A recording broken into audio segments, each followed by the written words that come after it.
session. Thanks for being here.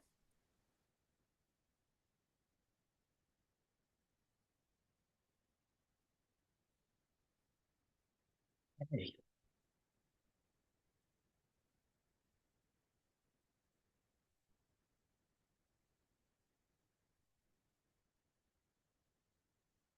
We good? You want me to?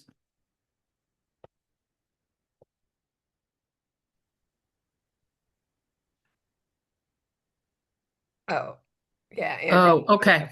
So, all right. Good afternoon. We're happy to see you. We have some welcome slides. As Suzanne mentioned, I'm Andrea White. She's Suzanne Wagner, and we're here with Molly, and we're here with Liz, and we're happy to see you all. Just a reminder, turn on your cameras as much as you can, particularly in the breakouts, because it's a little disorienting when people are in the breakouts and they can't see anybody. Um, Put your name in as you'd like to be addressed in your screen name. We are going to upload all the slides, and I'll do that momentarily. And you should also have gotten the slides in your email. So just a reminder, you guys know us. We love interaction. Please do use emojis, talk, do anything you want to do, unmute, raise your hand, whatever's most comfortable for you, but we want to hear what you have to say. And as a reminder, this session is going to be recorded and it'll be posted to the web. And this session is 2 hours long, and some slides are just for reference. We really want to hear what you think. We will adjust to that. We know these slides really well. We'll cover most of the topics, but we really want to hear what you guys have to say. Okay, let's go to the next one. Hello, Andrea. I think I'm back. Okay. Great. Sorry, my phone did not work for a bit. So we've already had our technical breakdown on the recording right at the beginning. So it's on record that we had issues today.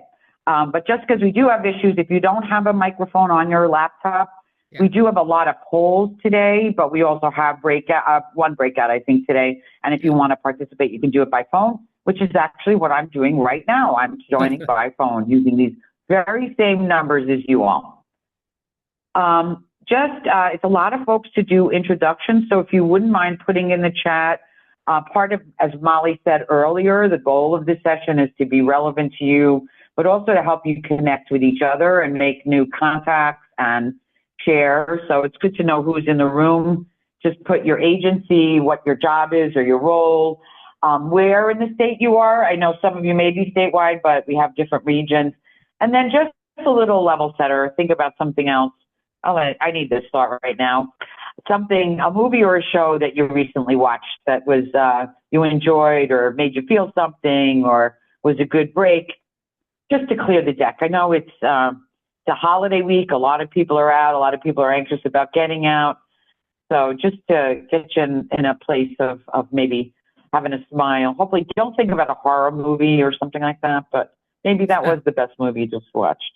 All right, are folks putting in the chat who you are, where you are, and the best movie or show? All right, Finding Your Roots. SWAT.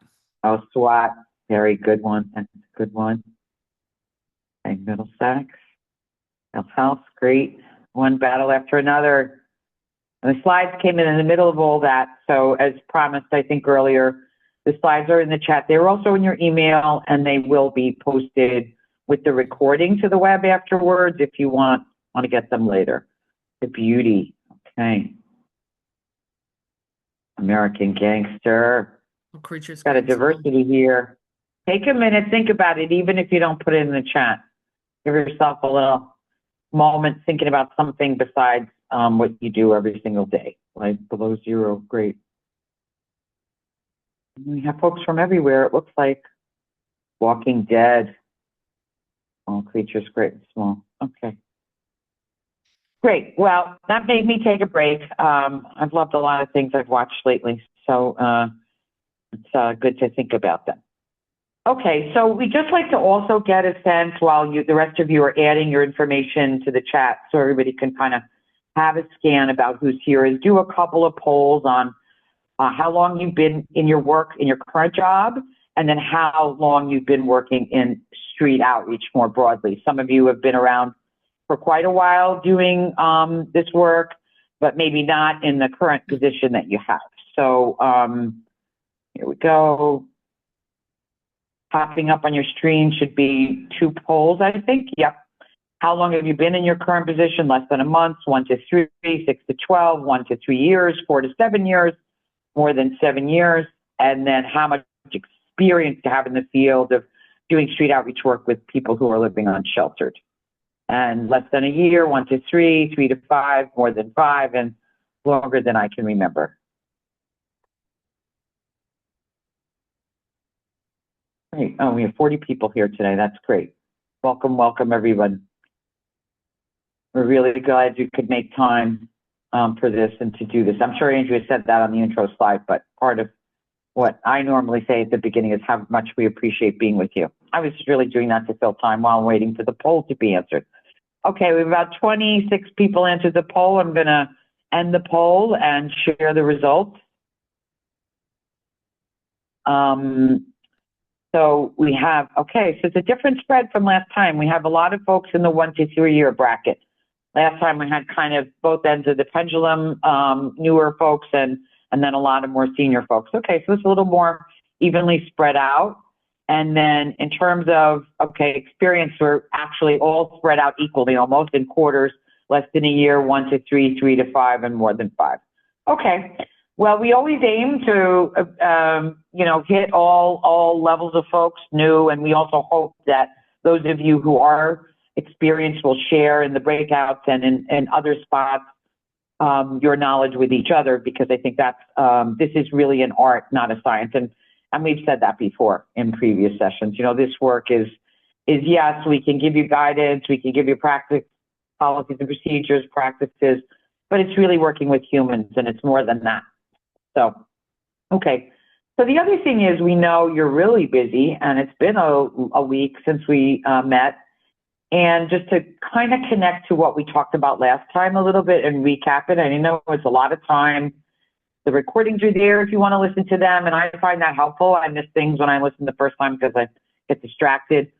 But we really started by orienting to the statewide standards. They're outlined and linked in numerous places in the slides. If you don't have them, easy to get, but just reach out to us.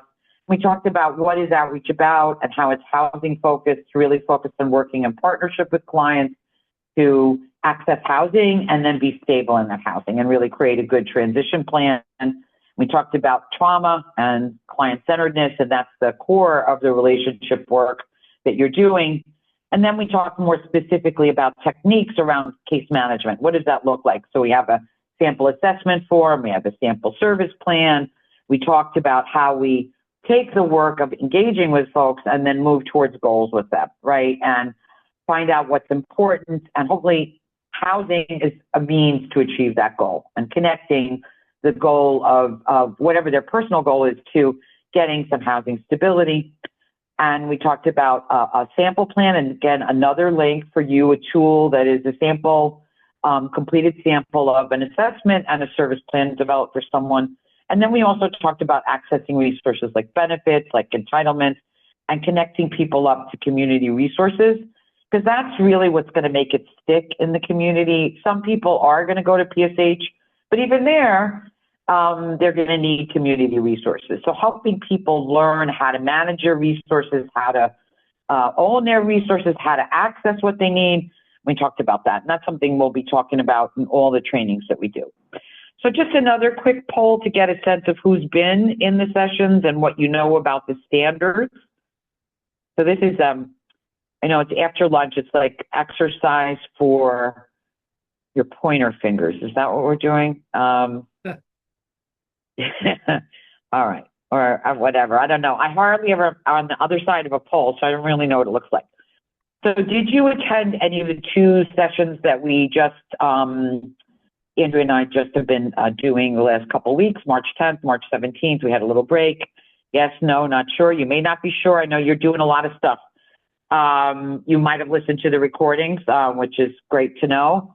And if you've used the standards or looked at them or talked about them or in any way taken a peek at that, really, I think a nice document, but something that we're always evolving. It just got revised last June. It was revised the year before that, but it's really meant to be a toolkit for you, and we keep adding tools. So have you been using it? Yes or no?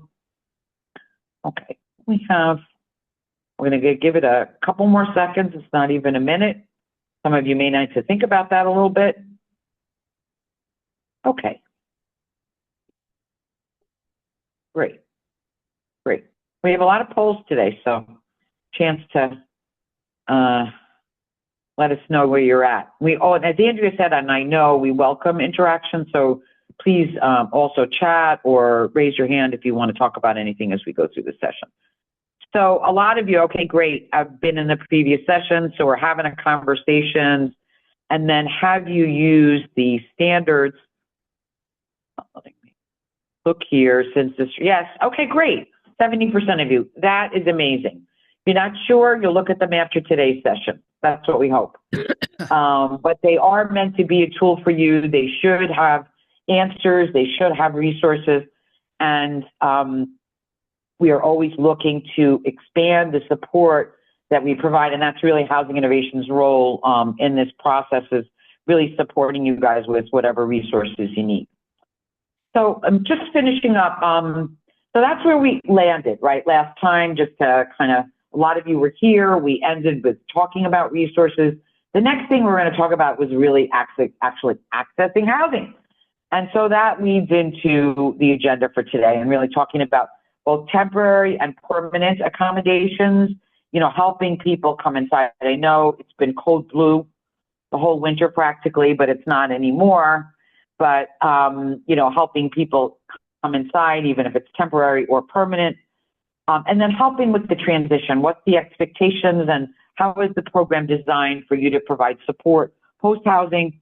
And then we're going to talk a little bit about some things from the standards again. We're going to kind of go back, loop this training into talking about client rights, which we've been reflecting throughout the sessions, but we'll kind of concretize what the expectations are. And then a little bit, I know this is everyone's favorite topic, but it is actually one of my favorites, documentation and data. And we'll talk a little bit about it, and enough really to hopefully give you guidance about what's important and give you some clarity about what you need to do. And then we have a little expanded section on case notes and kind of how to do a good one, and we have a sample for you. So hopefully, again, a resource that you can use. So that's what's on our agenda for today. And I think passing it over right now to Andrea, Yep. who's going to talk about accessing housing. So that's a really important part of this. And one of the things that we're going to talk about is sort of the temporary housing that you access. So be it a shelter, a shelter, a hotel, a motel. Are people doubling up with friends? That's often a possibility that might be a temporary solution as they're working on a more long-term solution. And we want to know sort of what are the responsibilities of the person in each thing so that people can get ready for that. So we want to have a real conversation with that. And then we want to know how it connects to what people want. So let's talk a little bit about housing navigation and what choices might be available.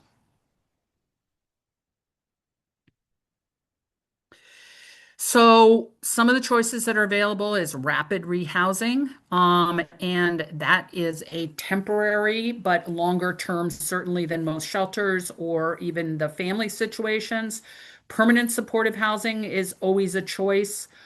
Though it is hard to get into permanent supportive housing and there may be a wait list.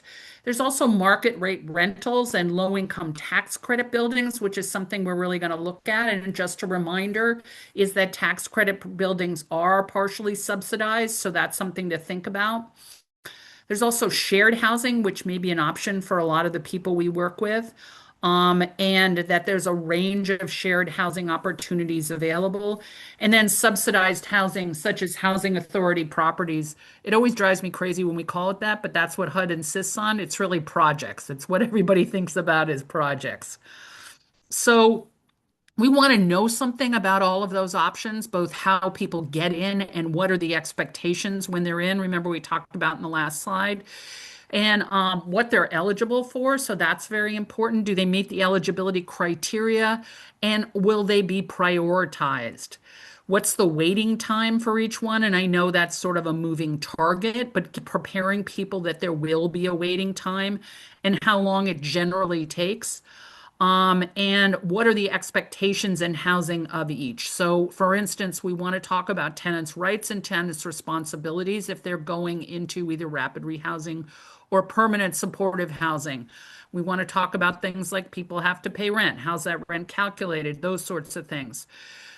We also want to know what their preferences are and what their non-negotiables are. And it may be based on their experience. And it ranges from everything about, I can't live in this neighborhood because I used to use in this neighborhood and it makes me really uncomfortable. Or to sometimes people's preferences have to be negotiated. I'm not going to live in a place with beige walls. Okay. Maybe if we figured out how to get the walls painted, is this something you might consider? So we want to get very specific about what their preferences are, and we have a tool to help you do that. And then how do those longer term housing options connect to what people want? Right? So that's the real goal setting that we've been talking about, or otherwise the so that principle. They want to, have housing where their family can come and stay with them. Okay, so then we have to figure out that and how it connects to that. And that'll provide the motivation to get through all those details that people have to master in order to not only access but maintain housing. So the other part of this is we're always focused on maintaining housing. So, we're going to talk a little bit about the framework for making a decision and prioritizing it. So, we have a housing preferences sheet. Suzanne is just showing it to us now.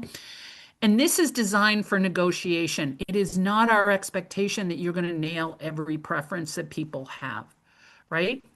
And so it's designed in where am I now? And it's either on the streets for most people, or we may be working with somebody who temporarily is staying in a shelter or with a family.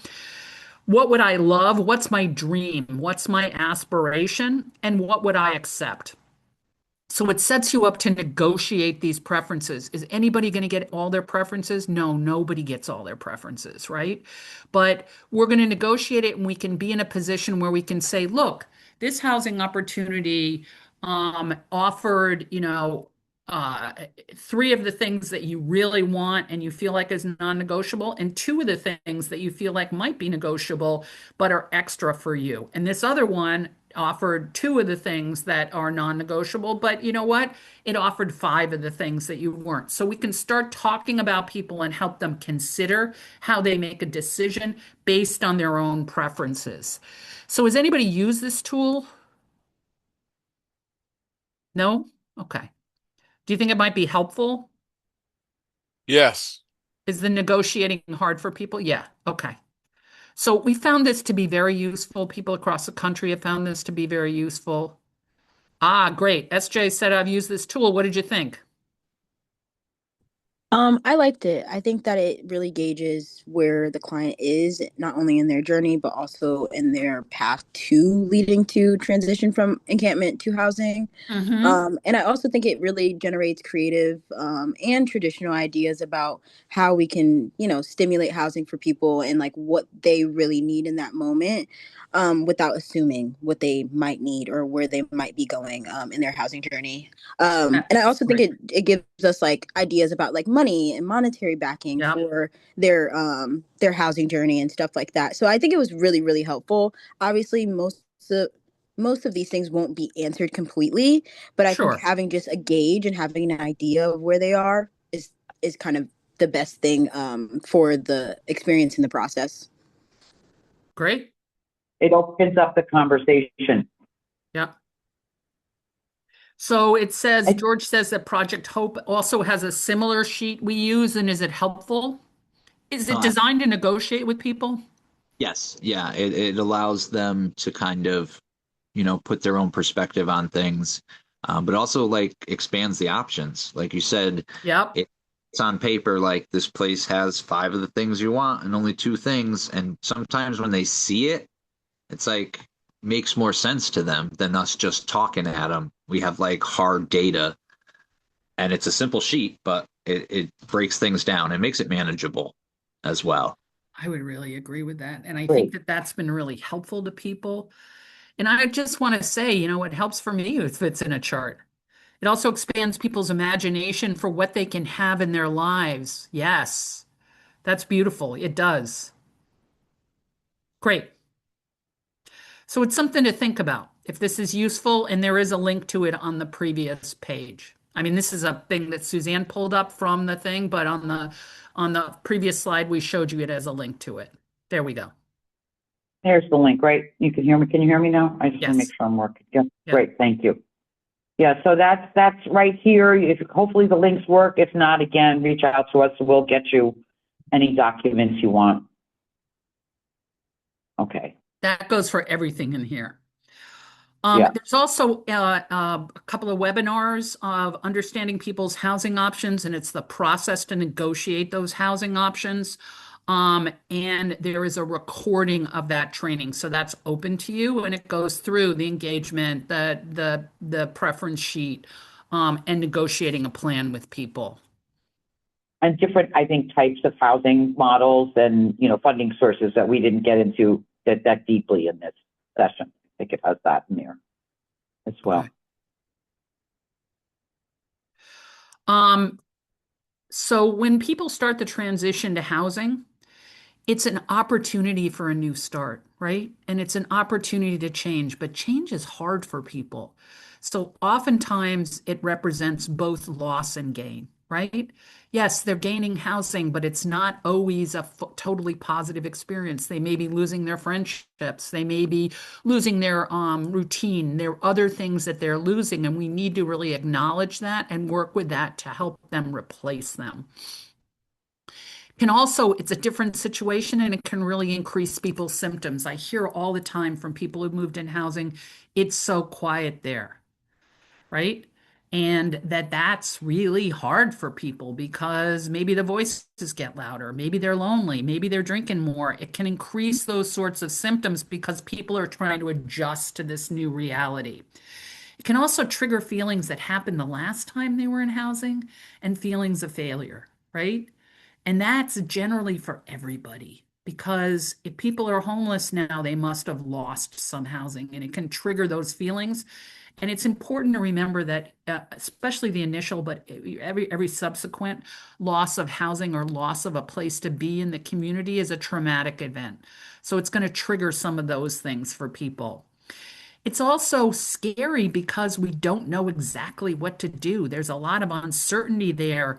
And I mentioned schedule before, but that's really important. And that's a predictable structure in people's lives, and they're going to lose a lot of that, right? When you're homeless and you're outside, you have to protect your stuff from the weather. You probably have to go someplace to get food and to get maybe shelter and maybe a shower and maybe laundry and those things. And your day is organized around the things that you need. And in housing, a lot of those things are there for you, right? So those kinds of connections or structure in their day is sometimes lost, which can be disorienting for people. So we want to be sure that we understand what people's schedules are before they move in and try to help them replace it with something that's really housing appropriate. Okay.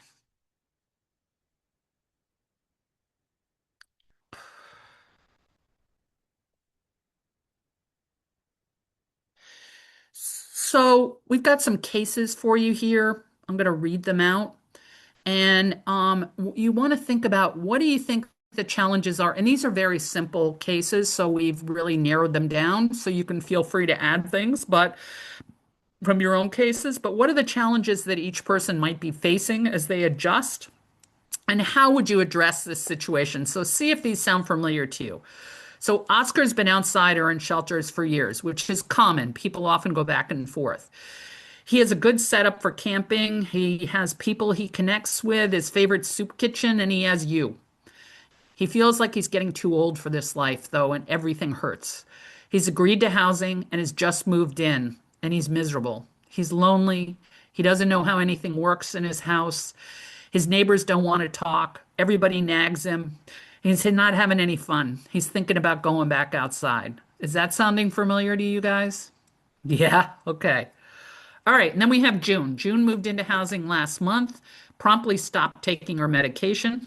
She's now up all night and believes her neighbors are listening in on her apartment. She wants your help to retaliate against these nosy neighbors. Talked to her housing case manager about the neighbors, but she doesn't seem to be doing anything about it. She doesn't seem concerned. She wants you back. You're the only one who helped her. Okay, does that sound familiar to you? Yes. Okay. We deal with that situation a lot. Yeah, there you go, George. Okay. All right. So we're gonna divide you guys up into we're going to talk about this a little bit and then we're going to divide people up into groups. But if those sound familiar to you, people have comments on this?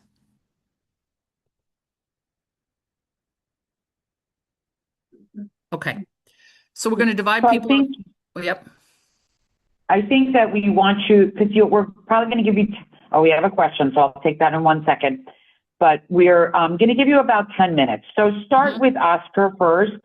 And, we're making the groups around 4 or 5 people. We know some of you may not be able to join because you may be pulled away or whatever. So introduce yourselves to each other, but take one case at a time so everyone gets a chance to talk. And then if you don't get to June, we may do June as a full group. When we come back and do the debrief, we can have some conversations about her. But this way, everybody, or if your group wants to pick June instead of Oscar, but don't try to do both in the 10 minutes. I just feel like it's a real setup to say, do both of these people in 10 minutes, So Liz, you might want to pause the recording before we break them up. Yep. Welcome back. So I think most people did Oscar. Let's talk a little bit about what's going on with Oscar. What's the problem here? And is this common in what you're seeing? He lost his community. Yep. Which is disorienting for people, right? Yeah, he's lonely. Yeah, thanks, Adam. So how can we help Oscar? I also know that loneliness and sort of that disorientation from not having people you really depend on can really put people in a sort of a desperate situation. So what's been helpful? Peer support. Yep, peer support can help. Can you talk about that a minute? Essence? Or anybody else who's used peer support in that situation? I think Charlie was coming off mute. Okay. Yeah. I think peer support from someone with lived experience. I was Mhm. going through, because I've been doing these trainings, and I watched you all do a training before where they broke down how they have certain places for people who have lived experience. I know they Yep. have the Compass Group also in New Yep. Haven. They have DHMS, Stanford has their thing. But I think that is a good way to connect where it doesn't alert Oscar to for him to exaggerate. Because sometimes when we tell somebody stuff, it makes them a little nervous rather than like walking them through. So I Yep. think occupational therapy and peer support is really helpful. And I think a lot of times the caseworkers, especially the permanent supportive housing people, they do this work already when they check in with their clients. Yep. So it's interesting you mentioned both peer support and occupational therapy. And occupational therapy can set people up to set people's schedules up, set people's housing up, and set people's up to really succeed. And that's been really helpful in the past. So that's a good thing, right? And that he needs to feel good about this. So we had a comment in the chat about volunteering, and that's a really important thing and a real option for people. And you know what else that does is that changes their roles slightly from the soup kitchen recipient to the soup kitchen contributor, which is consistent to them living in housing. So it's a particularly interesting thing. And it acknowledges the change of role, it supports the change of role, but it also gives people a community. And community is things that people are looking for, and it's familiar to people. That's a great one too. My peer support person here, I'm trying to read the chat here. My peer support person does things like connecting people with mental health services, volunteering, yep. Finding hobbies, that's a really important thing. Finding things that people enjoy to fill their time, right? With a population that you work with. That's terrific. Psychosocial programs can also assist. They often have certainly some occupational therapy like services, but they often have occupational therapists as well as peer supports. And they can provide that kind of concrete assistance that Charlie was talking about, which is really helpful to people. And you know what? I think I want to pick up on something that Charlie said is sometimes people just want somebody to walk alongside them. And that really makes a big difference. It also normalizes some of the struggle. NA and AA is a great thing. That provides people with a community that people can relate to. Not everybody, but a lot of people can really benefit from that. And that might be something that really works for people. It also has a structure of its own, which really helps. You bring people to NA and AA, which is great. Senior centers, mental health agency, clubhouses for social interaction is great. And those often provide a lot of opportunities for people to interact and have a good time. Um, Wellness clubhouses, yep. There's a listing that Molly just put in, social rehab, social club, learning wellness centers, and that is a listing from around the state. Maria, you wanted to say something? Thanks, Molly.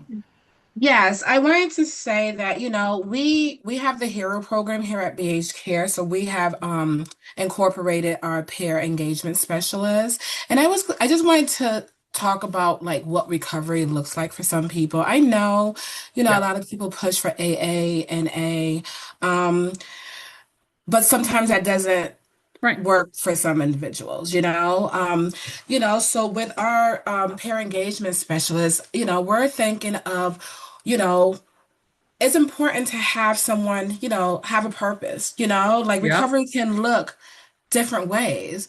Recovery can look like, I want to take, painting and artwork and, Hmm. like that, finding that that thing that you love, that thing that matters to you is part of that recovery process. And I It's a think, huge part of recovery process. right. And I just want to center in on something you said, which is finding the joy in life. Mhm. If life is all a drag, right? Nobody's going to want to. That's not a very motivating thing, but finding the joy in it. Painting, poetry is something that people have been very interested in. Sometimes it's, taking a walk and stuff like that. Mhm. But yeah, finding people's own structure and purpose, but helping them develop that structure themselves is really important.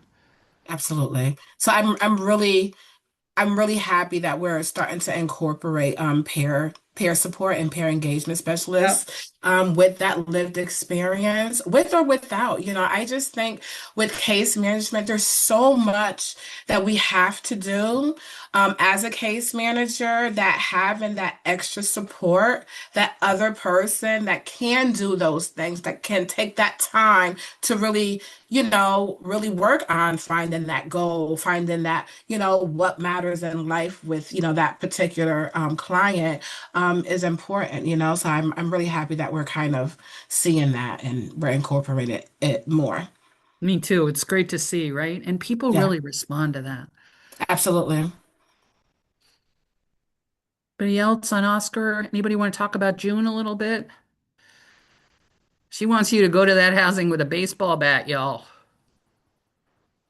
I'm kidding. She probably doesn't. Well, she I might. I think with June, it's another case of, and I love the training because it said in the beginning for us not to, as caseworkers, tell people what to do, for Yep. them to lead, but we be there for support. And Yep. that's why I like that sheet that you put up about what's your wants, what's your non-negotiables, because it lets them see that. So with her, it's obviously she felt good and then she stopped taking the medication. How do we get her to see the conclusion that is beneficial? Um, Something extreme would be to go call in the resources like those crisis service interventions.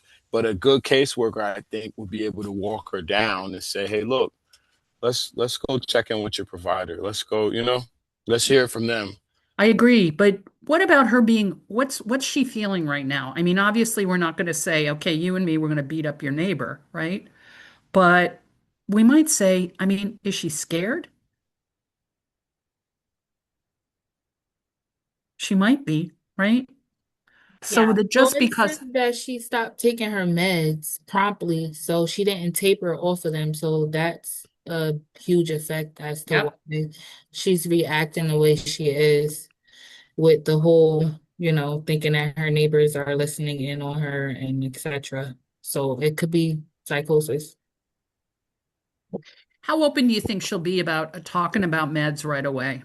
Not too open because she promptly stopped taking them and she didn't taper off of them. So So what do you think she might be open to talking about? maybe the neighbors. Maybe, but sometimes when people have, and I'm assuming this is psychotic. I mean, I'm not ruling out completely that the neighbors are messing with her, right? But I'm assuming this is psychotic. Sometimes we want to not challenge what their belief is, right? Because it's real to them, but also really, really center in on what they're feeling. And I think she's scared, Mhm. right? Yeah, she could be scared, and that last sentence makes me think she Confused. was confused, Yep. confused, and maybe longing for a relationship because Yep. she says she doesn't seem concerned. She wants you back. You're the only one who helped her. You Yeah. may be the only one who helped her feel safe, right? Correct. Correct. I think that like I was saying in the chat with the group, I find myself um this is a relationship that we're building with our clients, you know what I mean? I've Mm-hmm. been dealing with people for 3 years now, and it's just like a regular relationship. It takes time to heal. So, like you said, Andrea, sometimes it's they just lonely, so I try to like ease my way off, but still be there. I'm still be there to my clients from 3 years ago, and they still text me, they still call me, and I always tell them, no, you relax, you just came from the woods, you've been on the shelter for all these years, it's gonna take time. So just us being there, just listen. I know it gets a lot when there's a lot of people reaching out to you, but I've learned that slowly, transitionally, they move on, and they move forward. And they've got to see them as helpful. And sometimes we need to help the case managers, right? But I think that's really important is cutting off that relationship is something that's really meant something to them. And you may be the first person that made them feel safe. You may be the first person that tried to make their life better. And I don't know about you, but I wouldn't give up that relationship either. So, trying the slow transition and trying to help people feel it and also explaining to the next person. Sometimes we've got to do stuff like maybe put an extra lock on her door to recognize that we're listening to her, right? Um, I and think, that might be, go ahead, Stephanie. sorry, I was gonna say, I think one of the most challenging parts, I think, as outreach providers is when one of our folks gets matched to a housing program with case management. Yep, And, we've talked about this, I think, in a couple of different things sure. that this whole idea of a warm transfer, what does a Yep, successful warm transfer look like, yep, right? While the work that sometimes outreach case managers and housing case managers do is very similar, it's also very different. yes. Right. And as outreach providers, we've taken the time to build that trust, build that rapport, have our folks see us as safe people. Yep. And what I have seen is that's not always that time to build that rapport and trust is not always taken by the housing provider, right? So we have, lots of folks who we've gotten housed and they've transitioned into housing. And, then we hear about their housing isn't going well, or they had to move out and this and that. And we always wonder, could it, What happened? would have they had, would their outcome have been more successful if we were just able to keep them? and not transition them, right? But Oh, we know with yeah.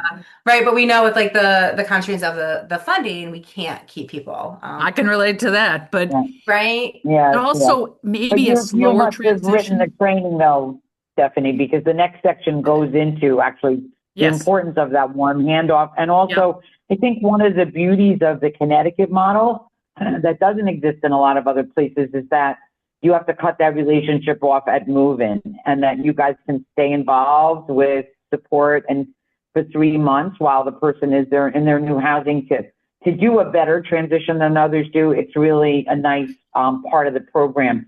But you're totally hitting the button, because if it doesn't happen, then things fall through the cracks, right? So I didn't want to interrupt you, but I wanted to just validate and say that's where we're going. So I may just advance the slide Yeah, because. So one of the things that we do is we participate in the housing application and move in. I'm going to get to the warm handoff in one sec. And we teach people things that they need to know when they move into housing. We talk about teaching people the expectations, its tenancy rights, it's anticipating some of the risks based on their behavior before they move in, and helping clients problem solve and mitigating risks, but also talking to that new provider about what some of the risks are and helping the client themselves do that. It's also assisting them to set up an apartment or helping people to set up that apartment so it feels like home and it has the things that mean something to them, which you're uniquely positioned to know. It's also offering that support post move in. And Suzanne talked about that a minute, and that it really is helpful if you can visit people in their apartment, if you can meet with them. And we're going to talk about the specifics of that in a minute. And that has really been the most effective in helping keep people in housing. And you should know that we do also do trainings for permanent supportive housing and rapid rehousing. And rapid rehousing, all the discussion lately has been how do we better connect with outreach? Because people are, due to a lot of the efforts of DEMAS, people are really seeing this as one homeless episode. This is not different programs. This is one homeless episode for the person. I mean, there are different programs, but it's how to better connect. So this really is timely. And that part of it is really doing that warm handoff. So let's talk a little bit about the warm handoff. So that one of the things, like Stephanie mentioned, you want to leverage those deep ties and all that deep engagement that people have had and transfer as much as you can with a new worker.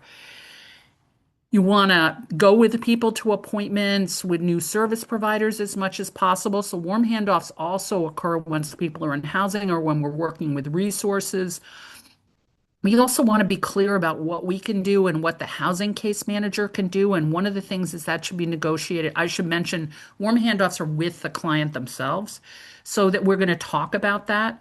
We're also going to encourage the person to talk about what kind of gains they've made in outreach and what they're looking for in their new worker. And we're going to vouch for them as much as we can. We're going to decide who's going to do what, and we're going to be open to visiting people. And I have to say, as when I was a housing provider, there was no greater moment than when the outreach provider came in to visit people in their housing, and their faces, they were so proud. It was incredibly helpful, but it also really helped the person. And so that was really important. We want to support these connections to new resources, but we want to do it over a period of time. And as Suzanne mentioned, being able to do the 90-day follow-up, and it's not every day, but it's like you were before, but it's being able to do some 90-day, planful 90-day follow-up has been hugely important in helping people stay housed. You want to provide some, you want to do it on a declining basis. Jose said that. Standard is about monthly attempts to visit or contact clients after move in and assess ongoing service needs, connect clients with appropriate services for at least 3 months after move in. It also means meeting with the worker. It means the worker's got to be open to this and you've got to be open to this, right? So you're going to do some separate meetings. It also may mean we're suggested that, maybe the outreach provider, as they review new clients in the team meeting for housing, that you attend that team meeting, those sorts of things. So you can be open about what's most helpful, but you want to offer advice about what's worked before and what hasn't worked before, right? And what people have been able to accomplish and what they're proud of and what important to them. And you've had a lot of these conversations that are extremely motivating for clients, and you help them get over that lip of getting into housing, and you can really offer a lot of assistance to the housing provider that'll help your clients stay housed. So we're going to launch a poll about how many people do. Before we do the poll, I just want to Yeah. say, I think also, being clear about who's going to do what. Yep. And even because, this is where it gets sticky. So it's great that you can overlap, but sometimes the PSH provider is like, oh, I'll let Jose, he's got that great relationship with the client. I'll let him take the lead, right? And then the transition doesn't really happen and people don't see a change in your relationship. So it's also a time to really be thinking thoughtfully about what's the definition and boundaries of your roles. Like, I think it's great if you say, you can always text me, how you're doing, but your primary worker is really going to be Andrea, and that's where you're going to go and she's great. And I'm doing a warm handoff to Andrea because I'm saying I've worked with her. I've sent people to her programs before. She's good. She hires good people. Hopefully the client takes some of your faith and trust in that relationship. And that's why our relationships with housing providers are really important too. That's another part of the puzzle of putting it together, is having good relationships with the housing providers and knowing them and really coordinating that so you don't end up duplicating services and you don't end up with a client falling through the hole because nobody's doing the service. I think we have an example here, like that the PSH project will lead the communication with the landlord, right? Like that makes sense for their role. And you're going to help with signing up for community-based resources. Maybe that's going to be a good transition to help them connect in their neighborhood. But I think to the greatest extent possible to be specific. Plus, you guys are busy and you have new people coming in, right? And you got this person to housing and you want to moderate your role to something that's manageable, right? And what you can offer to that person. All right. Just wanted to add that to everything Andrea said, and hopefully that resonates. But it's, I think, a thing that as Stephanie brought it up in the discussion, is that I think we know about it. Some of us may not only be the first time we've heard about it, but it really makes a difference. It's kind of like purpose in life. I just read a study that having purpose in your life helps you live longer and be less sick and everything else, right? We knew it was good, but we didn't know how good. But the warm handoff is the same thing. It takes time to coordinate the meeting. You have to and now it's easier. Maybe we're on Zoom together. You can coordinate the meeting on Zoom, but you have to make the time to make that happen. But it is really a practice that's worth trying to squeeze into your busy day. So we're going to ask you, there's a poll that should have popped up. Do you do warm handouts to housing providers 100% of the time? Sometimes, case by case, no, or other. And it might be, and please let us know what that other is. May not be your role, but just get a little bit of your feelings. So I know we've heard a little bit from Stephanie. She did a commercial for them saying that she found it very helpful, which we appreciate. She was not a plant, by the way, in the session. But if anybody else wants to come off mute and say a word or two about warm handoffs, we'll let the poll play for another 20 seconds or so, 15 seconds. Do you love the warm handoff? No, you don't love it. Okay. You can talk. Well, I think it should happen with the clients for sure. They should definitely be part of absolutely. that whole conversation, because it gets confusing. I find that case managers want to stay working with that individual. It's like, this is mine, and we kind of get in each other's way sometimes, or the client doesn't know who to go to for certain things. So I think having that plan and having a sit down with the three needs to always happen, because it gets messy, and I've seen it get messy even within my own team, And I think it should happen in paper. Well, you know what, everybody should get a Marie, copy. I think that it's not on the slide, and it's a really good point that we don't say that a warm handoff includes the client. Yeah. And so thank you guys again for bringing that out, because it is the ideal is to have a three-way meeting, or maybe four-way if there's two workers in the new place or something else. But absolutely to have the person there is such an important part of making it effective. I think what has been challenging about warm handoffs, and I'll speak more so in like the outreach world, is getting buy-in from the housing case managers about we can go meet this person, right? This person's at this location, this time of day. We can find them, and really not having the housing case managers buy into that outreach component, right? To actually going out of the office and meeting with the client.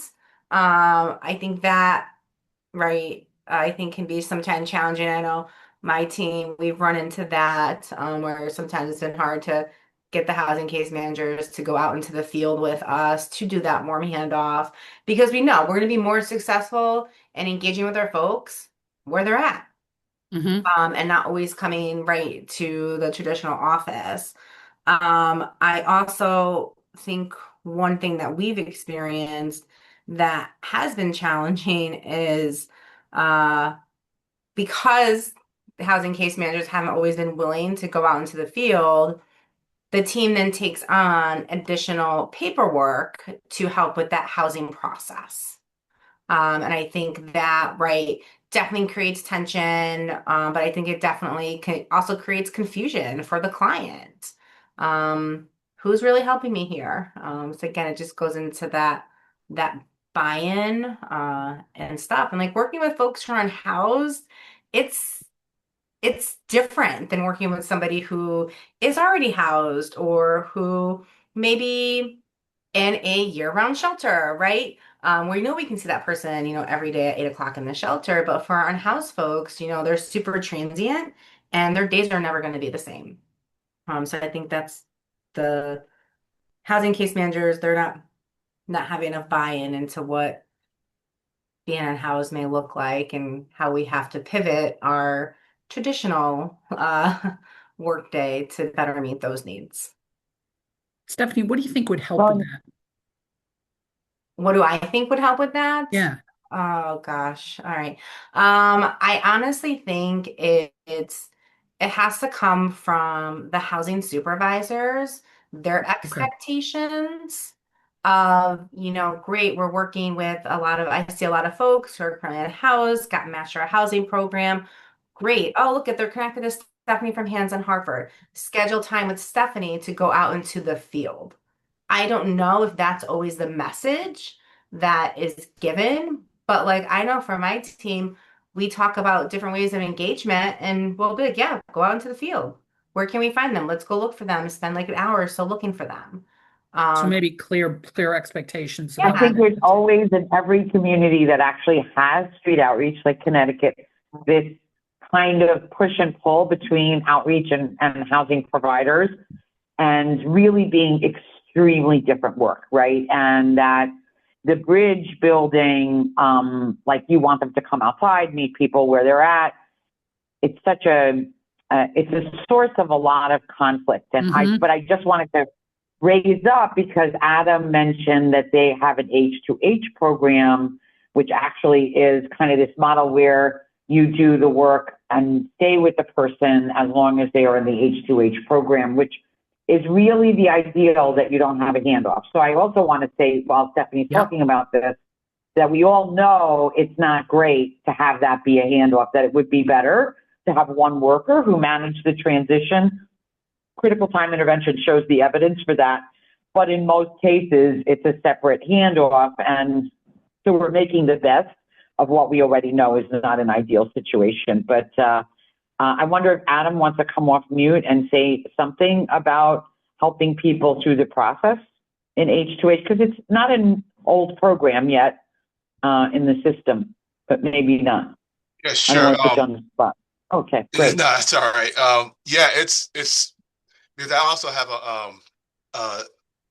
a Next Steps housing, which is totally different to where, we make referrals and we do the warm handoffs, but with H2H is, we do the handoff, but we also stay with them through the process to make sure that, it's almost, it speaks to what we've been talking about is just, staying with the individual, kind of, not only guiding them through it, but also I think for us is trying to make them to kind of get a clear understanding of what the expectations are, from the program, and also on them, what their expectation to be successful in the program that we're referring them to. But it actually, to me, it decreased the confusion, because and I think that's what this program was kind of designed to do, is kind of to eliminate some of that, confusion between, well, I need to go over here, but I need to go over there, but I'm also connected over here. And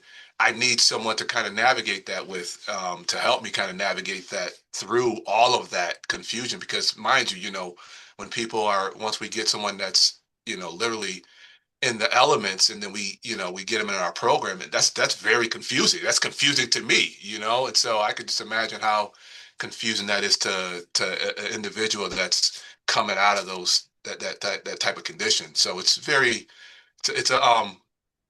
very hands-on program to really, kind of, again, we can't walk the walk for them. We could guide them to it and kind of, use those motivational interviewing skills that we all know about, and try to, and enhance, certain things to give them a clearer picture of what these supports are and how beneficial they are to you, coming out of your previous situation.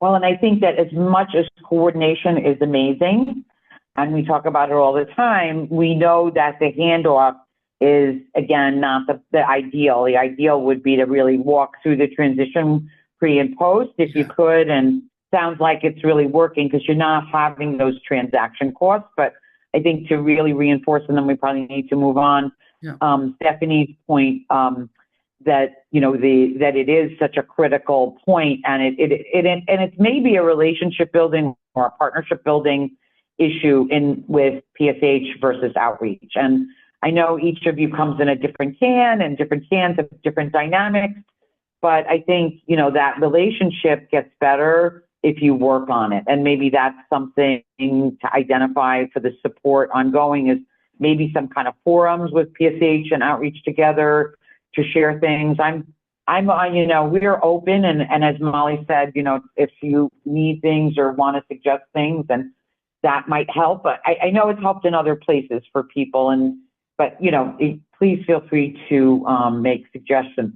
I know I've kept this poll up for a long time, but I just wanted to call it out quick before we move on, is that about a little less than half of you are doing them all the time, and a third of you are doing them sometimes. So some of you are case by case, and then some of the others you wrote in the chat. Some of you haven't done any yet. Some of you are doing H2H. So it's great that you're doing it. It does take work and time. We totally hear you on that. And it is maybe not ideal. And, going forward, we'll see, how does the system become an ideal system? It's probably a goal that we all have, is that it is. Okay. But Molly's checking. Bye, Molly. Thank you. Bye, Molly. But she said, give her feedback. So do that. Okay. Okay. So this is basically a review slide, but this is what's in the Connecticut Street Outreach Standards. And you see the list here and the content. We just want to remind people said some people wanted to check it out. Some people are using it. Anybody have feedback about what's particularly helpful? Because we're going to focus a little bit on clients' rights right after this, because that's part of the standards, right? Yes, that's why we're coming back. And just to remind you, like we've been talking, Andrea and I tend to talk about practice. Yeah. We're social workers, practitioners. We've talked a lot about the practice with people, but they're all basically, all these practices are codified in your standards here, right? And that's really where we'll say, like with a standard for follow-up on outreach is an attempt monthly, that there are rules and expectations and clarity about things in the standards. So don't forget they're there, because this is our last session with you for a little bit. We'll have another session in probably another 6 weeks or so. And that, just to note, we are going to talk about a couple things about client rights that come out of here, but that this tools and checklists is there. And we've gone over some of the checklists in previous sessions and the tools for you. We will keep on adding things to you for you guys. So it really is a process of, responding to your needs. So don't be shy. And there's tools that are coming up on the next slide regarding this client rights. And it's something that we've woven through the whole training is what clients' rights are and how we treat them. But there are some specific standards that Andrea is going to talk about. Yep. So a big part of clients' rights is to respect their right to confidentiality and their right to privacy, their right to make grievances, decide how their personal information is disclosed. And one of the things that is laid out in the standards, but is also pretty standard in most interactions with mental health and with services, is that during discussions about you want to adhere to the client confidentiality requirements. So part of that is you need people's permission to share their personal information.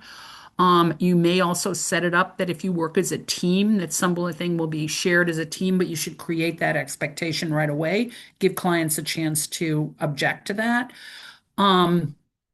You also want to talk to people about what can be shared and what can't be shared. And the other thing is there's a whole need to know part of confidentiality. So for instance, even if you have a release for a landlord, you're not going to talk about the person's mental health care with the landlord because they don't need to know. So we want to keep those all in mind. Your agency likely has some real guidance around confidentiality. You want to be familiar with that, but this is also in the standard. The thing about the release, you want to get an HMIS release to authorize data entry. That's an important part, and things won't go into data to HMIS. You may need some help explaining that, and we're here to help you with that. We've had other sessions on that. It's also ensuring that client records are secured in a way that they're not open to people, so that they're in a locked cabinet or in a locked, I don't know what they call it in a computer. I know a lot of people have electronic records so that people don't have access or password protected. I'm not the one who can tell you these tech requirements, but that there's privacy is valued. You also want to explain your grievance process and your appeals process, but your grievance process for your agency. Explain how that's decided, explain what the process is, explain how to put in a grievance, and in a lot of cases, help people put in grievances if they need help with that. So that you need to be familiar, and oftentimes this is a subject of team meetings, that sort of stuff is just an overview of your agency confidentiality and grievance process, and you want to really make sure that that happens and that you're familiar with it. There will be something in writing in your policy and procedures manual, and there is some guidance. This is the guidance from the standards. Does that make sense? And I think that it's kind of part of a larger conversation. Yes. That we maybe should put a little more detail in a further slide about how we talk to people when we're engaging them, because we know a lot of people you're engaging are not in the best of shape when you're talking to them for various reasons. It might be medical issues, mental health, might be cold, might be hot, all those things all together, might be hungry. So we want to, as we engage people, you can't technically put anything in HMIS without a signature. But we want to get the people to sign right away. But at the same time, we are engaging people who have a lot going on, right? And maybe the word is out on the street, yes, sign up for HMIS, but usually it's not that simple. And we want to make sure that we're talking about sharing information in the context of our role, what we're doing with them, how our goal is really to protect the information, but in order to serve them, we have to share some information. And that's why we need their permissions, right? And so it's in really this whole context of how we communicate with other people on the team, how we communicate with people in the community, and what we do with their information. And I think the HMIS has gone a lot smoother than I thought it would go in terms of people signing the release of information, and I think that is probably the client grapevine about what can happen. Let's just hope everything's as secure as we're saying. But it really is in a context of, you know, in order to help you, I need to get certain information, which is going to feel intrusive to people, right? And it's part of a process that's not really super easy to share all this information about yourself just to get a house. And then I'm going to record it in the book or in the computer, and I'm going to write down what we said in the meeting. And then I'm going to tell some people what we said, right? So there's all this going on, and can you sign here on the dotted line? So it's a, you know, it's a slide about what's the requirement in the standards, but it's so fundamental to how people see us and understand what we are doing, why we're asking them things, what we're doing with information, and also what rights they have. And we're very rights focused, and I think part of helping people navigate resources is teaching them their rights. And I think that's the other part of the confidentiality process. So making sure people, sorry, I advanced a little too fast, but what is the grievance policy? If you feel like your rights have been violated, there actually was a situation where someone in Connecticut, their information was compromised by somebody just recently, and they were decided to be like banned as an HMIS user, maybe for the rest of time. I think that's the policy. Maybe not. I don't know if you can rectify that, but it is something people take seriously, right? And people do have a right to protect their information. My God knows all of our information has been compromised numerous times, right? How many letters have you received? So now if you're, as much as we try to have one set of standards for the whole state, there are some specific standards that come for SNOFO grants. That was the special notice of funding opportunity. If you don't know if you get SNOFO money, ask your supervisor or ask Molly, but she's not here. But there is a requirement that you give people their rights, and there's a link again to that notice. And you can adapt that for your non-SNOFO projects. Like, there's no reason you can't have one participant rights document and just adopt what BOSS has there, right? So there's their rights. And then that's the English version. There's a rights in Spanish, participant rights, and emergency transfer notice. So I'm not gonna, it's just in the interest of time and not boring you to death, click on all those links, but take a look at them. And I think it's really important when we think about trauma that people feel that they're safe with us. And a big part, we're gonna do, one of our next sessions is gonna be, well, we're doing supervisor sessions, but we're gonna do a safety on outreach. And this is a part of people feeling safe with us, that we have a way to protect them. So that's my little commercial for it. I don't know, Andrea, if I missed anything that you wanted to say. I think you got it. Yeah, I it's do really think the I heart want to of the matter. reinforce that even if you're not a SNOFO recipient, having a client's rights notice and something in writing for people is really important. It's likely your agency has it, so you want to ask about that. Oh, yep, if you don't know about it, ask about it, right. So now we're going to shift into what you've all been waiting for. I know this is why you came today, the documentation and data part. And I do love data, and I'm not going to make this interesting, I swear. And I'm going to speed talk because maybe we lost one person already. It's going to happen. You can read the slides, and I get it. You're adults. You have a lot of competing demands, but I'm going to try and make this a little bit interesting and not too difficult. Why is documentation important? So I think, you know, when you're doing outreach in the field, you got a lot going on. People got a lot of needs. You got a lot of follow up to do. And why do I have to go back and write this down? Well, so you can get a day off. So somebody else could pick up your case if, God forbid, something happened. So you can have a vacation so that people don't fall through the cracks, right? And that good work that you're doing is recorded in enough detail that someone else can pick it up.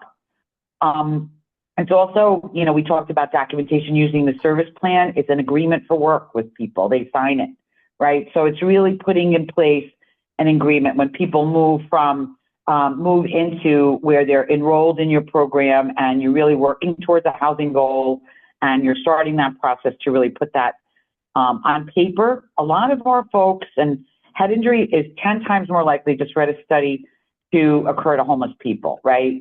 Head injuries, 10 times more likely than the general population. So putting things on paper, while some of us might like that, some may not, it's helpful to people as they have cognitive impairments to see things on paper, and then also to refer back. And you can refer back to it on your computer. I mean, paper isn't paper anymore. Paper can be, you're looking at the same screen. It can be on the Engage app, although I have not seen the Engage app, but I'm going to talk a little bit about it. You also want to make sure you're tracking your follow-up, what you promised. I think the worst thing that can happen is that you don't follow through on your promises to people. No. Right? And if you said you're going to be tomorrow at the library at 10 to talk about this subject, and then you don't show up at the library at 10, they go, that's Suzanne. She's just like all those other workers who didn't show up. We also want to document so that we can look at the caseload as a group, and I think you all do this in your cans in one way or another to really figure out who's at most risk, who do I prioritize for housing, and also looking at it from the perspective of continuously improving our services. And then finally, a couple things you want to avoid service duplication. So if I already followed up on something, we want that written down so Andrea doesn't go out the next day and follow up on the exact same thing. And the last one is really the first one. It's that so someone can find your people and they can know something, and that if you were not available, they could follow up with them. So we got another poll. Like I said, we got a lot of polls today. Some days with more breakouts, some days with more polls. So this is what resonates with you. We're always curious with this, you know, about documentation. And I have to say, I've had my issues with documentation in my life as a social worker, as a case manager. Andrea certainly has Yes, had I her have. issues with doing her notes and all the paperwork. So which seems most important to you? So we're asking you to just prioritize out of that list that I just went over. What are the 4 things that seem to really make a difference?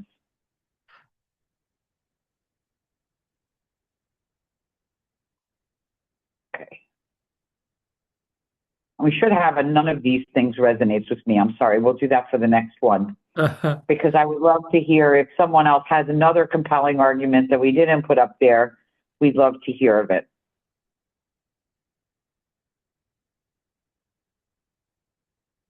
I think the other one that I would just add is, so I, as a supervisor, and some of you are supervisors, can see what's going on in the practice, right? Can look and see what's happening with this person, and there's a record of that. I just think we should add that. Okay, I see we've got the long question. We ask you to prioritize. I'll give you a couple more seconds. If anybody wants to elaborate in the chat or come off mute on this, it's okay to say you hate your documentation. I think one of the things you got to have time to do it. So when we talk about the outreach plans that you guys are doing, how do you structure that in people's day? Is there a day for documentation? Is there a morning every Friday which is probably a problem because some things require a note within 24 hours or 48 hours. But how is it structured into your day? And I know you're not supposed to do this, but I remember taking notes home, doing my notes at home, and that was in the days when they were paper. Sorry to age myself so badly, but I knew notes were important. I knew my supervisor was going to read them, and so I would take them home. But that is not what we want to happen. I needed somebody to help me structure my time better so I could do my notes at work. Marie, I see you unmuted yourself.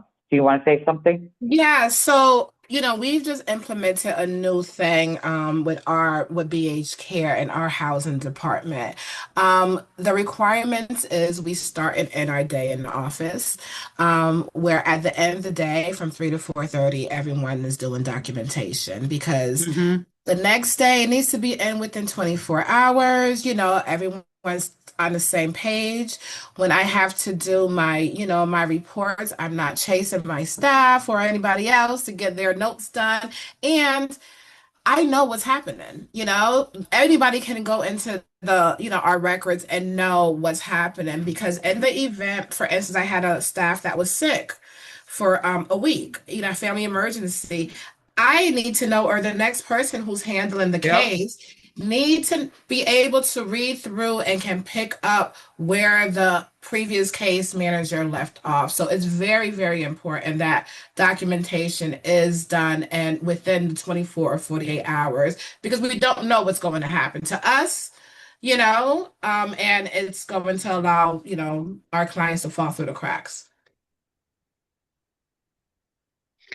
You know, it's interesting, Marie, the fact that you have a set time to do documentation, I think is helpful to the workers, but it's also helpful to the people you serve because they know what the schedule is, right? So Yep, and Adam it's gave you 100% on that. And I think yeah. that building in that time at the end of the day, beginning of the day, end of the day, however people do it. And then, oh, I already see it. I was about to mention Engage, but Melissa jumped in the chat. I wish Engage would work the way it needed to. So, and then there's a thumbs up on that. But that Engage is still in development, and we're going to talk about it in a minute. But it really does should allow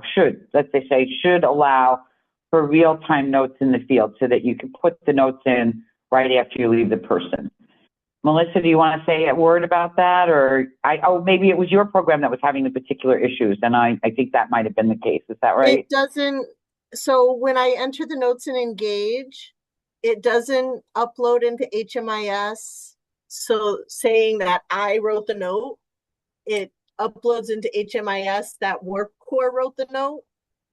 So it doesn't get attached to me for the DMIS reporting, but it also does not put the time in there the way a regular HMIS note does. And I do have a ticket logged and they're working on it, but I think they might be confused a little bit because I got a phone call and they thought it was fixed. And I'm like, yeah, no, I know it uploads. It just doesn't upload right.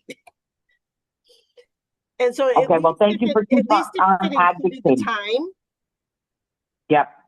It would be easy enough to sort by program when my boss does her case note reports and all of that. But because it doesn't put the time, that means somebody still has to go in to the HMIS note, find the note, and determine the time to manually put into the report. Which means it's not saving any time. Work. Yes, that's a lot of extra work. So in one more slide I'm going to get to Engage, but it sounds like you're working with Help Desk. I think some agencies have different issues with Engage from what I've heard. But it is good if you are having trouble to keep reaching out to Nutmeg, and maybe I'll just go to Engage right now and I could move around. So if you don't know what Engage is, because Melissa, Jackie, thank you, we'll follow up. Great. Jackie Gardner, Jackie, are you on camera? Can you just say hi? She'll follow up directly with Nutmeg. And if you ever feel like your tickets aren't getting resolved, feel free to email me directly. She's at ACT, which is, it works with Nutmeg to make the HMIS beautiful. They're definitely working on it. So I won't take that away from them. They are contacting me. They are working on it. Awesome. Yeah, if anybody ever feels like they're running into issues with tickets not getting resolved the way they need to, please don't hesitate to reach out to me, because we really want to try to improve the system to make things run better. And if Engage is making it, like more work, we need to know that so we can, have them do the fixes they need. So really just always feel confident to email me. And if you get an email from me, you can also schedule time to meet with me. I've got shortcuts to meeting schedules right in my email signature. So definitely want to help. Thank you. Thanks, Jackie. Thanks. Thank you, Jackie. And that applies to everybody. If you don't know what Engage is, maybe you're new. I know we have some newbies. It's a mobile-friendly app that records what you're doing out in the world and then uploads that to HMIS. So it's supposed to work, but as you can see from Melissa, it's uploading, but not the whole story. So we're missing a lot of pieces. It is built for Connecticut, so it's a relatively new application. So there's going to be bugs. It's really a year old. It's a baby.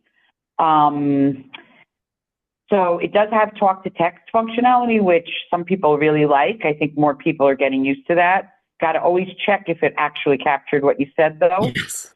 And even if you don't have cell service, because we know sometimes you're out there in the field and there is no cell service, if it's working properly, it should upload that directly. If you need help, if you already have access, go to login and then you can access the help there. If you need help with logging in or need general support, there's the link for the Engage support. And this is actually a picture of what you see on the website. So I think that's all we have on Engage. I'm going to go backwards. But thank you, Melissa, for bringing that up around documentation. It is frustrating. Luckily now, and we can go back to some of the other data stuff, a lot of things have been built to upload automatically. So there's a lot of data systems that outreach workers are involved with. So here's a little chart. Caseworthy, which is basically the HMIS. You all know what HMIS is. There's a learning management system, which is how you get training on using the HMIS system. So we've given you lots of links here if you want to learn about these things or get help. The DDAP is a DEMIS system. And you either, if you don't have an upload capacity, you have to enter it separately. And I think almost everybody is now getting it uploaded. But if you're not, let's make sure you follow up. The point in time database is once a year to count the homeless folks. And then here's the link for the Engage app, right? So you can get, if you don't have access, you want to get it. And the only way it's going to get better, I'll just say this about databases for a long time, the only way data gets better is if people use it, right? And then they say, this is working, this isn't working. You know what would be great is if I could do X, Y, or Z. Now mobile apps can do a lot of things. I don't know if anybody has used mobile apps. I'm using them for some really complex things. So let's get this working for you guys. Just a few points, and this is a checklist for you of things. What are the requirements and the standards about documentation? What are the rules that you expect it to follow? Use HMIS. You need to have an ROI. You cannot put people in the HMIS without a release of information, but the HMIS is where you record everything. Enter information, including entry and exit dates promptly. That's within 24 hours. So Marie mentioned that about with their daily times, that enables them to meet that requirement. Complete enrollment and exits. You're required to do that when people are enrolled in the program, and you may have contact with them before they're enrolled. And we're going to talk about that a little bit more in future sessions. You want to update the person's living assessment at least monthly. Where are they sleeping at night? You might be meeting with them at the food pantry, but where are they sleeping at night? You should have case notes for any interaction with a client. It might be brief, like I saw Andrea, she looked happy, she was on her way somewhere, and she just took a sandwich and moved on. I said I'd meet her next week at the place. Might be brief, but document any interaction. And then also you need to verify homelessness, current living assessment, and or with living letters documenting homelessness. If you are doing, so there's a whole new homeless verification process now in HMIS that's automated to a great extent. There's been trainings on it. I don't know if we have a link for that training, but we certainly can get it to you if you have not gone to that training. But if you are using the homeless verification modules, and if you're doing current living assessments, you don't have to do letters anymore. Letters verifying homelessness, because you've been documenting on a monthly basis that Andrea is sleeping under a tent besides the overpass, whatever it is, that you're documenting that regularly. And then if people have a disability, and some of you are PATH funded, verification of disability, or that you're showing that you've made some attempts. And so these are all things you can go deeper on, but just so you have a general overview of the requirements, there isn't a requirement for an assessment. The assessment and service plan that we shared with you last time is a tool for the work. It's really required from my perspective, because how are you going to do the work with people if you don't know them and if you don't have a plan together? But it's not required as an HMIS function or documentation. So I already talked about these quick links for any of you who are new. And then there's a few HMIS dashboards, and I'm going to try and share them. And these are fun for people who like data that show where did all the people exit to from shelter and outreach over a given period of time. What's going on with homelessness in Connecticut? So let me try and share one of these links for you. See how we're doing with that.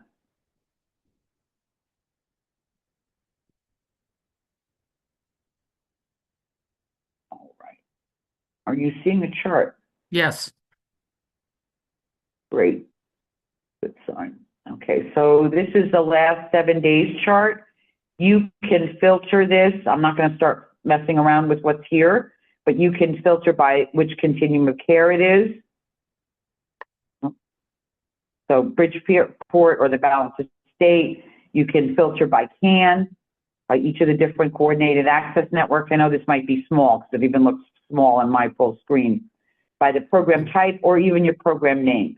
So what we have on this is 117 people exited in the last 7 days, 99 adults and 18 minors, and this is where they went, right? So it gives you a snapshot. Let me just see, if we go in program name, you can see all the different programs. Your program should be in here, and you could click on your program and find out what the exits were from your program. The reason I show this is because I think if people can see the outputs of their work, then they're more likely to do their documentation, right? If they can see that there are results. And then this other chart here, oops, I think I'm a robot. Let's see what happens here. If it'll give me back, yes. So this is a snapshot of homelessness in Connecticut right now for the period, I believe this is last refreshed March 30th. How many people are in shelter, how many people are in street outreach, and how many have exited with durations of more than 45 days. Again, you can play with this just by clicking. I think we're all much more familiar with this now because so much of the world is a drop-down list, you want to sort this by a certain CAN or you want to sort it by a program type. So I know for some of you that was the highlight of the training, and that's okay. I'm with you. I see a few smiles, which is great. Did I see somebody unmute or a hand go up, or was it just my floaties? No? Okay. Let's see. So let me get back here to the slides. I'm just moving my windows around here. So Molly's not here, but she really did want to, and I think they've been really working hard to make things accessible for people so they can see them. At your team meetings, you should show these data, show it to the staff. Don't keep this as a managerial tool only. People like to see their successes, and exits to permanent housing is what it's all about, right? So showing people the dashboards can also give them a better anchor in what they're doing and why are they doing all this work. And the last scintillating topic for today, but we're going to pick up on this in the supervisor session, and we're going to be creating more tools for you guys around case notes, is when do you write a note?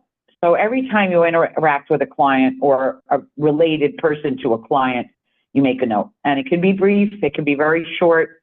It should show if you've attempted to engage. I reached out to Andrea, she said, thanks, but no thanks, come back next week, or don't ever come back, whatever she said. But your attempts to engage people, you should document within 2 days of your engagements, and then also document those follow-ups after people move into housing. Even if you don't end up doing a lot of work because they're on their own, they're good, or they connect with the new worker, you should be reaching out monthly just to check in and see how it's going. Marie, is your hand up? Yeah. Yes, I just wanted to point out that when doing notes, it's very important to talk about the goals. We do the acuity and their goals. So, it's kind of a requirement, standard. You want to touch whatever points you want to, usually they have 3 goals, depending on if it's, depending on which standards they're working on or which, but you want to kind of direct the note back to whatever goals you're working with that client. Absolutely. Couldn't have said it better, actually. Another person planted in the session. So what do we want to include when we're doing a note? So we want to have the date and time, whoever's there. If someone else is there, why are they there? Is it their worker from another agency? Is it a friend of theirs? Then we want to think about why we want to meet with them. Where was the location? Any observations about the person? Any safety concerns? Like, did they look like they weren't dressed right? Or maybe things like that. Services that we provided to them. So what did we offer them? Did we give them things? Did we offer to connect them to services? What did the client ask for, right? What are their goals? And this ties into what Marie's goals piece, and I think we should highlight that more in this outline about client requests and what their work towards their goals, and then any commitments and next steps. right? And then incidents and follow-up. So if there's, again, a PATH program, if you have any observations of mental health symptoms or information from someone else who said, oh, I think, she's experiencing some psychotic features, things like that, we would include that in the note. And we have a sample note. We met with the client alone at the library. So you see the date, this last couple weeks ago, time and where, which should be automatically recorded, as we heard before. This person's been sleeping outside. He wanted help with shelter and food, right? He appeared tired and he wasn't wearing socks despite the weather. I provided a sandwich, water, and information on a warming center. I offered socks, but he has them already. He declined shelter tonight, stating concern about leaving his belongings behind, right? So I offered him shelter for the night, which wasn't listed, but you get the gist. He agreed to meet tomorrow outside the library at 10 to get food and discuss storage, right? So probably was a lot longer session, but trying to keep it really to that outline. And thanks to Marie for calling out, because goals should really be called out there, work towards goals. In that, we'll do that when we create the tool for you guys. Okay, so that's the case notes piece for today. I think we're ready to kind of wrap up these 3 pieces of the training. We have more trainings coming on deeper dives on subjects, and we have supervisory training. But these are the things we've been talking about for 3 weeks with you guys. It's been a lot of content, and we know that is being trauma informed and client centered. This is really driven by the person's goals, as has been talked about. We're trying to maximize safety in all situations. And I said there's going to be a special session on safety on outreach. Safety is such a big concern with people who've had trauma, for people who are outside, right? For us as workers, and we want to minimize risk. So we want to help people minimize the risk of any harms being done. We want to have a housing focus with people. We're assertively engaging and building motivation. Remember, we talked a lot about folks feel pretty down about themselves. And I've heard it from so many of you who are really beefing people up, reminding them about what they're good at, having faith and confidence that they can do it. I know we can get this done this time. Let's try it. Let's work together, right? Really building motivation. And similarly, I think we're going to have some more in-depth sessions around motivational strategies, talking about needs and preferences. Clearly, you guys are already using that tool. Hopefully, you'll look at that other webinar on housing options and continue to use the tool. We talked about housing planning and some of the navigation. We also need to help people with resources. I think what really distinguishes people that you're working with who are unsheltered is that they often have the least amount of resources of any homeless person in the system. They often have the least. And making sure people have some resources for food, some resources for clothes, some resources for their basic needs, but then we're also helping them, because a lot of people are not going to get PSH. A lot of people are not going to get maybe a permanent subsidy. Maybe they're going to do some part-time work, but can we stretch those resources? So we want to think about that. We talked a lot about warm handoffs, and then we also talked about the aftercare of how long we can work with people and kind of the roles there. And we'll go deeper on that in future sessions as well. So let's just get one more poll. We're going to ask you to use those pointer fingers one more time today. One more poll. Sorry, I just have to move things around here. And there we go. I'm going to ask you, it's a long question, so it's going to take a minute, about the core components of outreach, which we just went over, the kind of the heart of the matter. So which core components are you using right now? Are you engaging with? What are you doing in your programs? And you can select all that apply. And which things could use a little more attention in your program? And you could be doing them, but they could still use a little more attention. Just kind of a reflection as we think about all the things we've been doing and talking about for 3 weeks. If you're thinking about how you're going to focus some of the work going forward, what needs some attention? What needs some time from you?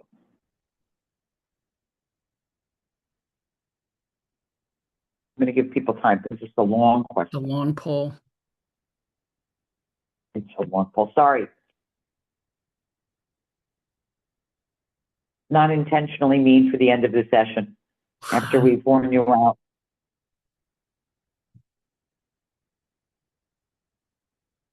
Hmm.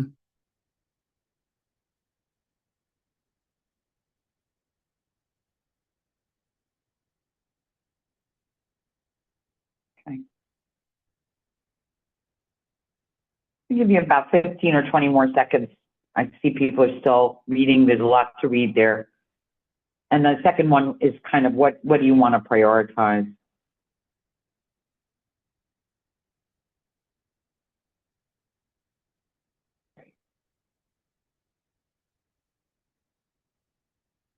I think we're seeing another one or two straggling in. All right, we may be able to let you go a couple minutes early, so I'm going to end the poll and share the results. So when we look at that long list, vast majority of you guys, pretty much for everything, are doing most things. I think the top thing, everybody's trauma informed, that's number one. Helping people with income and resources, the real priorities, for sure. But looks like you guys are doing a lot of this work, minimizing risk, the housing focus, assertive engagement, and aftercare. So what could use a little more attention? Oh, wait, I see something in the chat. Let me just. I would add building and sustaining regional networks, other agencies, police departments, municipal. That's a great one. Yeah, I just want to add, and that, I mean, obviously our CANs are our networks, but I'm talking about other agencies and government offices out, that are really not a part of the CAN. Yep, great. Thank you, David. That's helpful.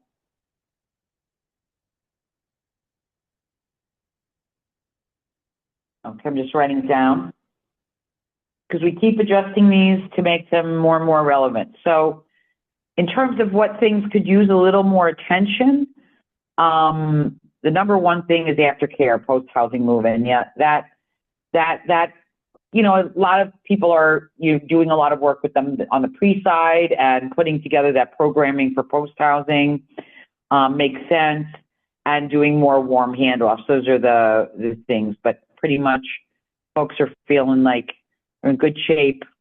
But there's a spread of things, I think, assertive engagement and motivation building. And motivation building, when we'll talk, as I said, probably have just separate sessions on that, on motivation building in the future as we continue to do sessions. It is really tough, and it takes a long time for people to find housing. And it's really hard to keep and sustain that motivation over time. So we hear you on that. And you put the poll question up once more. Let me see.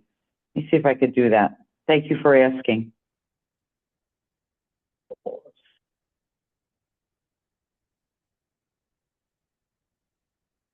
Relaunch the poll.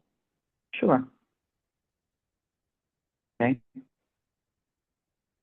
All right, so I relaunched the poll for that request. I'm sorry, I didn't get the name. Kay Feller.